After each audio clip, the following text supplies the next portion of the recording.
बिस्मिल्लाहिर्रहमानिर्रहीम। अस्सलाम वालेकुम। नूरुल आपकी खिदमत में हाज़िर है। 3 औरतें 3 कहानियाँ तो आपने सुना ही है, और 3 मर्द उनकी भी 3 कहानियाँ, और तीनों की कहानियाँ जो है बड़ी उदास हैं। और तीनों में इमरान खान साहब हैं, चाहत फ़तेह अली ख़ान हैं और मेजर आदिल राजा हैं। तो बात इमरान खान साहब से शुरू करते हैं। इमरान खान साहब अदालत में पेश हो चुके हैं। सुप्रीम कोर्ट की कार्रवाई चल रही थी और ज़्यादा इम्कान ये है कि वो केस अपीलें मंजूर हो जाएंगी और इमरान खान साहब के ख़िलाफ़ जाएगा। मतलब जो वो चाहते थे वो नहीं होगा। वो तो उन्होंने चैलेंज किया हुआ है नैब तरामीम को, और मेरा ख्याल है वो नहीं हो सकेगा। जैसे तरामीम हुई थी वही आगे चलेंगी। ये कुछ देर में फ़ैसला भी आ जाएगा आपके सामने, जो बज़ाहिर नज़र आ रहा है, या मे भी शायद थोड़ा सा लेट हो जाए। लेकिन मसला ये है कि वहाँ पर एक और काम जो इमरान खान साहब ने किया, जो पिछले कुछ दिन से वो कर रहे थे, अपनी कैद तन्हाई को का रोना रोया उन्होंने, और उन्होंने बताया कि उन्हें कैद तन्हाई में रखा जा रहा है और डेथ सेल वगैरह जो पहले भी वो बातें कर रहे थे, तो उसका जवाब आ गया।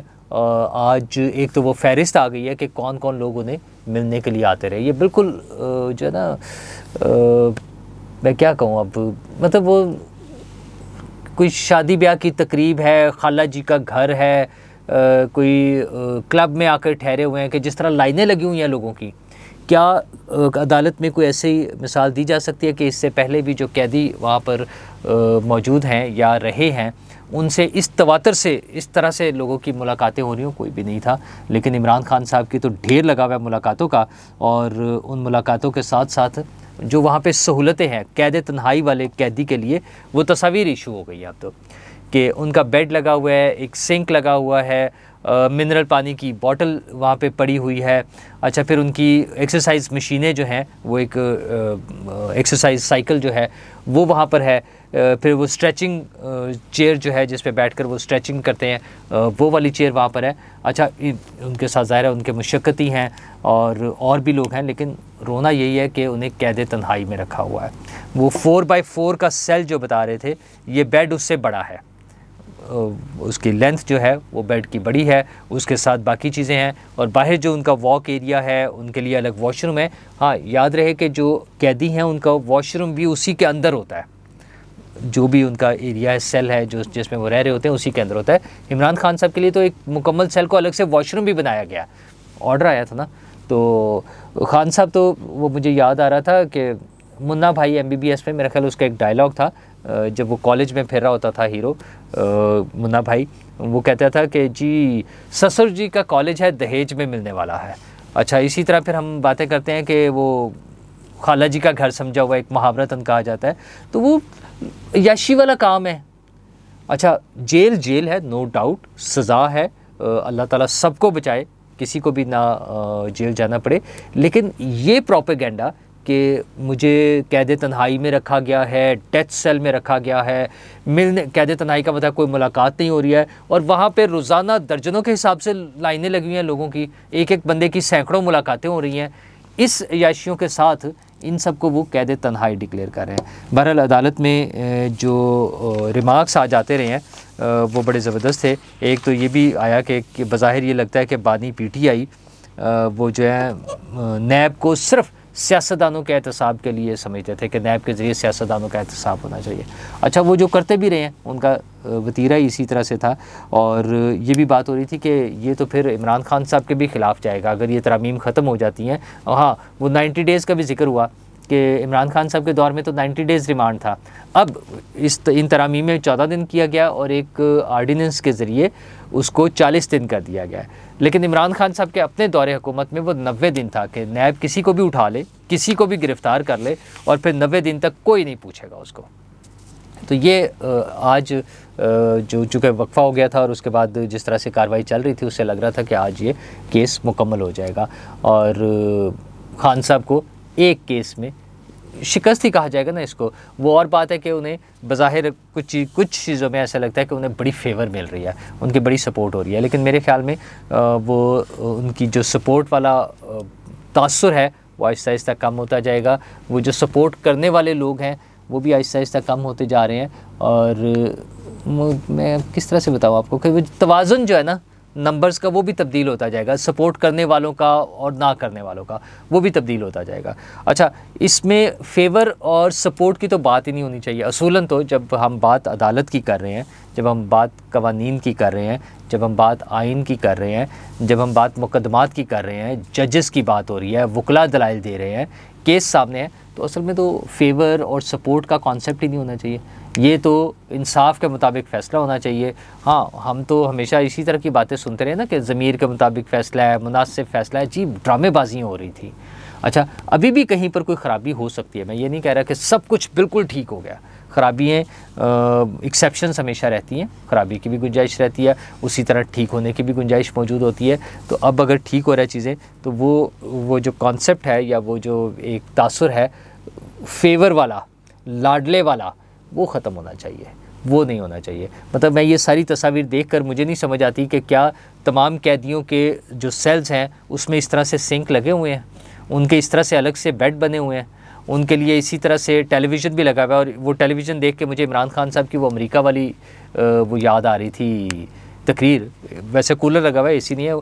तो वो कह रहे थे कि अच्छा, फिर बतौर वज़ीर आज़म वो मरियम को उस वक्त एड्रेस कर रहे थे कि मरियम कह रही है कि मेरे फ़ादर के लिए ये चाहिए, नवाज़ शरीफ साहब के लिए बात हो रही थी।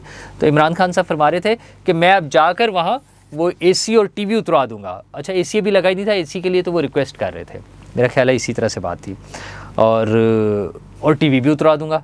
ये टीवी देख रहे हैं वहाँ बैठ के, तो अपने कमरे में टीवी लगा हुआ है, बुक्स की वो बनी हुई हैं, शेल्फ्स जो हैं उसमें बुक्स पड़ी हुई हैं। मतलब याशी प्रोग्राम है। कौन सी, बज़ाहिर तो उनको कहने को तो जो उनके मुकदमात के मुताबिक कैद बामुशक्कत थी वो, लेकिन साहब वहाँ रेस्ट फरमा रहे हैं, ठीक है। और बात फिर वही है, सिर्फ कैद ही है, वो जेल में जितनी मर्जी सहूलतें मिल जाए, मैं उस बात से एग्री करते हुए, क्या तमाम लोगों को ऐसी ही सहूलतें मिलती हैं? ये लाडला वो, अच्छा, ड्राई फ्रूट्स उसमें बताया गया कि ड्राई फ्रूट्स मिलते हैं, चॉकलेट्स मिलती हैं। वो ये कौन सी जेल है यार? ड्राई फ्रूट्स और चॉकलेट्स और एक्सरसाइज मशीन और टेलीविज़न और ये सारी चीज़ें किस किस्म की जेलें हैं? अच्छा, ये चूँकि अब ओपन आ रही है ना, ट्रांसमिशन हो रही है, हमारे पास तस्वीर आ रही है, सारा लोगों तक इतलात आ रही है, तो ये इसको चीज़ों को देखना होगा कि लाडले वाला कॉन्सेप्ट नहीं होना चाहिए। तो एक तरफ तो खान साहब ये वाला केस हार रहे हैं। अच्छा हाँ, इन्हीं के साथ इनके जो आरिफ अलवी साहब, पहले उनका भी जिक्र करता चलूँ, वो भी आज फिर फरमा रहे थे फैसलाबाद में कि जनाब इमरान खान मर जाएगा, किसी की बात नहीं सुनेगा और उन्हें सज़ा देने वाले मिट्टी के नीचे दब जाएंगे। पता नहीं वो धमकी दे रहे हैं या क्या कर रहे हैं, मतलब वो साबिक सदर रहे हैं, मुझे तो उनकी टोन की नहीं मुझे समझ आती। वो भाई कानून के मुताबिक अदालत में फ़ैसले होने हैं, केसेस चल रहे हैं। अच्छा हाँ, जहाँ ख़राबियाँ हैं बहुत सी जगह पर है, बहुत सी जगहों पर गुंजाइश है ठीक करने की, तो बताइए ना कि बतौर वज़ीर आज़म पाकिस्तान इमरान खान साहब ने और बतौर सदर पाकिस्तान आरिफ अलवी साहब ने क्या कोशिश की थी, किन खराबियों को ठीक करने की कोशिश की थी? एक टके का काम नहीं किया इस हवाले से। तो वो बस बातें उनसे सुन लें। और वो जो उन्होंने 2 रोज़ कबल भी कहा था कि अशराफिया जो है, एलीट जो है, वो एहतसाब नहीं होने देते। मैंने उस वक्त भी आपको याद दिलाया था कि एहतसाब की बारी जब भी आई, जब इमरान खान साहब के ज़ाती केसेस पकड़े गए करप्शन के, और उस वक्त के DGISI जो आज के आर्मी चीफ़ हैं, उन्होंने पकड़ के जब फॉरवर्ड किए तो खान साहब ने उनकी छुट्टी करा दी बतौर DGISI। उन्होंने कहा नहीं ये DGISI नहीं होना चाहिए, मेरी चोरी पकड़ ली। तो सदर साहब वाली बात, के अशराफिया एहतसाब नहीं होने देती। फिर वो जनरल पापा जॉन जो थे, आसिम बाजवा साहब, उनकी करप्शन की बातें हुई तो खान साहब ने बजाय तो उनसे एहतसाब कराने की बजाय, उनसे तहकीकात कराने की बजाय, उन्हें खुद ही कहा मैंने देख लिया सब कुछ, सब ठीक है, सब क्लियर है, इनका एहतसाब करने की ज़रूरत नहीं है। तो ये अशराफिया ही एहतसाब को रोकती रही है। तो इमरान खान साहब और उनकी जनाब काबीना, वो मलिक रियाज वाला केस हो या सदर पाकिस्तान, सारे बराबर मज़े से चल रहे थे। तो वो आज चीज़ें उसी तरह से चल रही हैं। ठीक होंगी, ठीक तभी होंगी जब सियासतदान पार्लियामेंट में बैठ के चीज़ों को ठीक करना चाहेंगे, वो फोरम है, वहाँ से ठीक होना शुरू होंगी। और दूसरा केस है जनाब बदोबदी का, चाहत फ़तेह अली ख़ान, उस्ताद चाहत फ़तेह अली ख़ान। अच्छा माशाल्लाह क्या आवाज़ है और क्या उनकी पॉपुलैरिटी है। मुझे तो वो सिमिलैरिटीज़ कुछ इस तरह से लगती हैं। वो मैं बच्चों से बात कर रहा था घर में भी, उन्होंने कहा जनाब ये कैसे फेवरेट इस तरह से पॉपुलर कैसे हो गया इतना ज़्यादा। 28 मिलियन व्यूज़ आए हैं उनके वो बदोबदी गाने को। गाना तो खैर एक पुराना गाना था ना, उसकी वजह से वो उसको जो जो उन्होंने बेड़ा गर्क उसका किया हुआ था, 28 मिलियन व्यूज़। तो मैं उन्हें कह रहा था कि ये तो एक मिसाल है हमारे सामने कि पॉपुलर होने के लिए सुर की ज़रूरत नहीं है, किसी लॉजिक की ज़रूरत नहीं है, कोई अच्छी बात कहने की ज़रूरत नहीं है, कोई सेंसिबल बात कहने की ज़रूरत नहीं है, किसी चीज़ की ज़रूरत नहीं है। आप पॉपुलर हो सकते हैं। आपको सोशल मीडिया का इस्तेमाल, मीडिया का इस्तेमाल,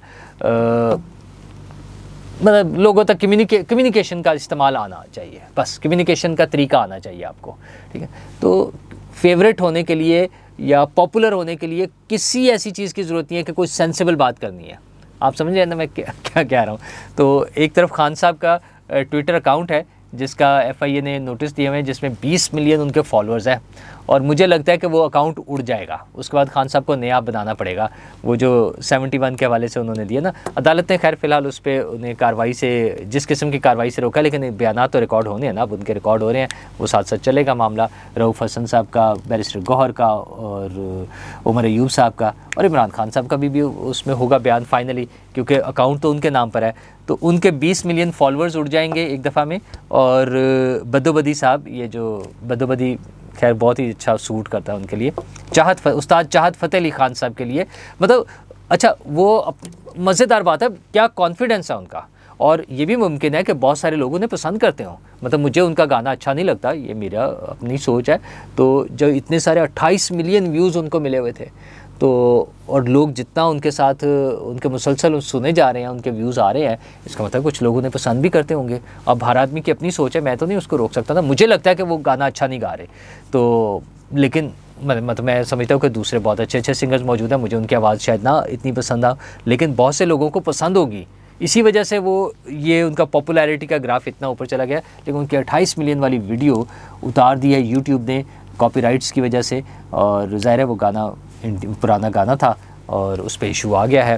तो बस बदोबदी गाना जो है ना, वो शेर अफजल मरवत साहब के मुताबिक प्रोग्राम तो बढ़ गया, तो वो गाना तो समझ गया।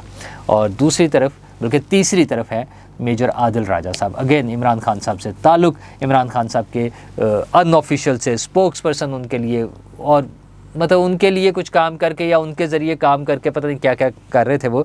तो वो फंसे हुए थे ब्रिगेडियर राशिद नसीर साहब के हाथों, रिटायर्ड ब्रिगेडियर राशिद नसीर के हाथों। उन्होंने जो केस किया था वो हार गए वहाँ पर केस, झूठे इल्ज़ामात। वो इमरान खान साहब वाली पॉलिसी, जिस पे जो चाहे इल्ज़ाम लगा दो, मतलब वो अदालत में खड़े होकर कह रहे हैं मैं कैद तन्हाई में हूँ, अदालत में तस्वीरें दिखा दी गई हैं, सारा कुछ हो गया। और लेकिन कमाल आप ये देखें कि PTI वाले लोग उन तस्वीर को शेयर करके बता रहे हैं कि बड़ा जुल्म हो रहा है।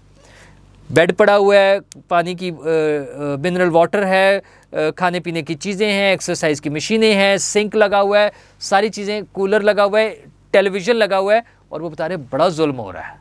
अच्छा, तो इसी तरह वो, लेकिन वो झूठ पे झूठ चल रहा है कि जनाब कैद तन्हाई है और डेथ सेल है, ये सारी चीज़ें चल रही हैं।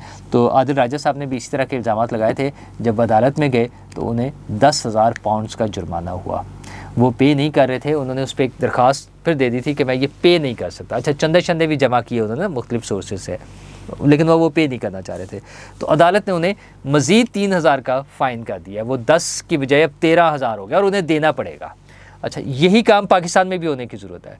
वो ऐसे कवानीन होने चाहिए कि झूठा इल्ज़ाम लगाने वाला उसके लिए जवाबदेह हो, और उसके लिए उसको कुछ पे करना पड़े, उसको पेनल्टी हो, ताकि उसको एहसास हो कि झूठा इल्ज़ाम नहीं लगाना। दूसरों की भी इज़्ज़त होती है, आपकी कि अपनी सिर्फ नहीं होती, बाकी लोगों की भी इज़्ज़त का ख्याल रखना चाहिए। तो इमरान खान साहब भी, और चाहत फ़तेह अली खान साहब भी, और मेजर आदिल राजा साहब भी, तीनों मुश्किल में हैं, लेकिन तीनों अपनी वजूहात की वजह से हैं। वो उन तीनों के चाहने वालों का ख्याल है कि बड़ा जुल्म हो रहा है। अच्छा, अब वो अगर कॉपीराइट्स का मसला है, किसी और का गाना गाएंगे तो पकड़े जाएंगे। अच्छा, आप किसी पर झूठा इल्ज़ाम लगाएंगे और किसी महज़्ज़ब माशरे में होंगे तो पकड़े जाएंगे। हाँ, खान साहब को भी लेवरेज मिल रही है कि वो सुप्रीम कोर्ट में खड़े होकर भी जो मर्ज़ी बोल दें, उनकी खैर है। थोड़े थोड़े से लाडले अभी भी वो बाकी हैं, लेकिन वक्त जिस तेज़ी से गुज़र रहा है, और तब्दीली जो है वो वाही चीज़ है जो कांस्टेंट है, जो मुस्तकिल है, कि मतलब बार मुसलसल आती रहेगी तब्दीली। तो वो वक्त गुजर जाएगा। और आरिफ अलवी साहब तो कह रहे हैं ना कि वो सज़ा देने वाले और ये सारा जो है उनको जो धमकियाँ लगा रहे हैं, खान साहब के लिए भी मुश्किल ही होगा, सिवाय इसके कि वो ये मनफी सियासत छोड़कर और सियासत में आए, लोगों की खिदमत करने का जज्बा लेकर आए। अच्छा, बाकी भी जो कर रहे हैं उतनी क्यों नहीं है, खिदमत उतनी क्यों नहीं है, लेकिन कम से कम ये झूठ और मनफी सियासत को छोड़ दें। शुक्रिया।